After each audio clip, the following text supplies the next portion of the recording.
वंजारी समाज।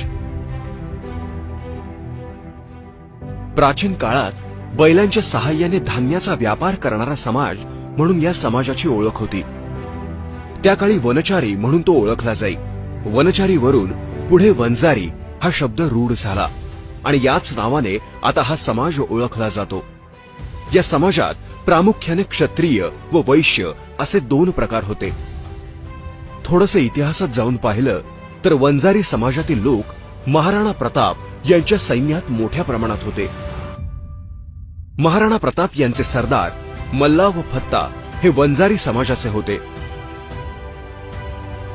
14व्या शतकाच्या शेवटी व 15व्या शतकाच्या सुरुवातीला भारतात भीषण दुष्काळ पडला होता।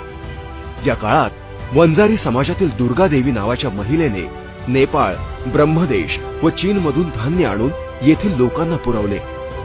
यामुळे इथल्या हजारो लाखो नागरिकांचे प्राण वाचले।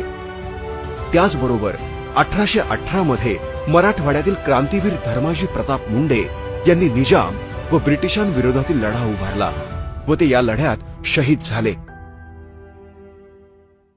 मूळचा राजस्थानमधील असलेला हा वंजारी समाज कालांतराने महाराष्ट्रासह आंध्र प्रदेश, कर्नाटक, गुजरात, मध्य प्रदेश, उत्तर प्रदेश, हरियाणा, पंजाब व गोवा